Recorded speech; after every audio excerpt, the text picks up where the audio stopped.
Hey, what's going on, guys? And today I wanted to do a video review for this wooden futon frame.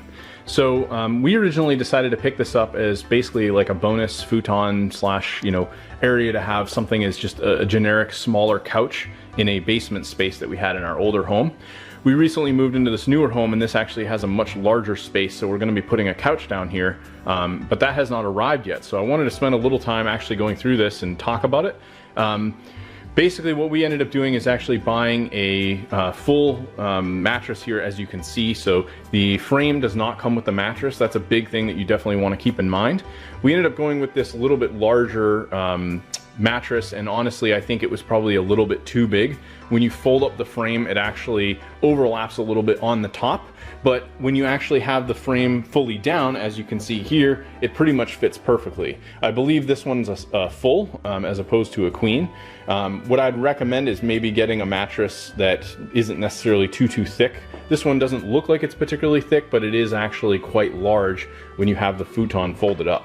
Now, I'll actually go through and talk about the frame itself. So you have in the back here, and my cat's gonna join us here for the review, but you basically have a spoke here on the back where when you lift this up, it gives you the option to do 3 different settings. So I may pause this and actually lift it up in a second so you can kind of see what that looks like. But more or less when you bring it down, each of these will stay down, and when you bring the unit up, these will be hooked into the back of the unit where you can pretty much keep it stable and turn it into an upright couch. The unit's fairly stable. It comes apart in 2 pieces. There's actually bolts that are down here in one of the legs, and those legs allow you to pretty much take out a metal piece that is just a single, it's almost like a single rod that just goes into the frame. And if you want to separate the 2 pieces, more or less, like this is one part, and then the base, the actual part that you're sitting in is a separate part. So this will make for easy movement if you wanted to like take it apart and move it into a different room.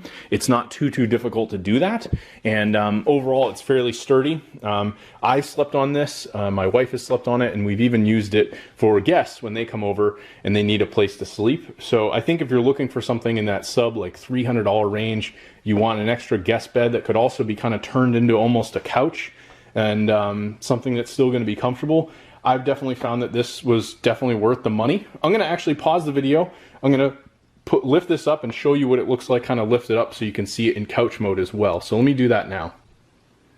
Alright, so I've actually lifted the frame up, and this gives you a much better representation of what it looks like up. So on the back here, you can see that you do have 2 wheels as well. So if you want to move this around, I could even take probably one hand, put my foot here, and easily, not necessarily easily, but you can actually move this around just based on these wheels. So if I tip it back, I have the wheels to easily maneuver it. There's no wheels on the front. What I mentioned in terms of those locking mechanisms is this is the foot that will come down when you turn it into bed mode, and the only thing holding this together in between the 2 pieces is a metal rod that comes through here. This has a hook on this side which keeps it from coming out, so you're not going to run into issues with that. And that's pretty much what connects the 2 parts. You also have, there's 1, 2, 3, and 4 of these divots that you can use to actually put the legs, so this will determine how high up the back piece goes. I would probably say you're usually going to be looking at the back 2 settings. Right now I put it in the middle. And the biggest thing with this that I've noticed is, as you can see now that we're in like couch mode, you can see how much of the futon, there's almost like 2 feet worth coming up. And of course it's a fun cat hazard and play toy.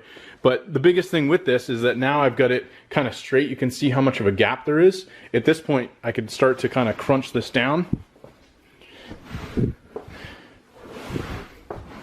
And if I move it out a little bit, it'll fit a little bit better. I have to kind of bring it down, and you're more or less going to have to do that, but we still have a substantial gap on the back. So this is the only thing I really don't like about the unit, but I don't think there's just a whole lot you can do about it due to the nature of the fact that we're bending it. But at this point, if I was to sit on this, I'm not really going to be in a situation where like the mattress is going to come off or anything. It's just that we have a lot of extra up above us, behind us.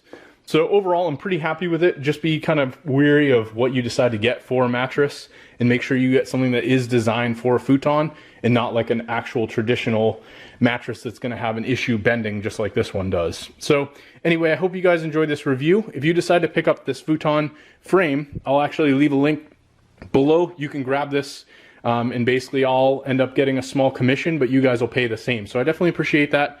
Thanks for watching.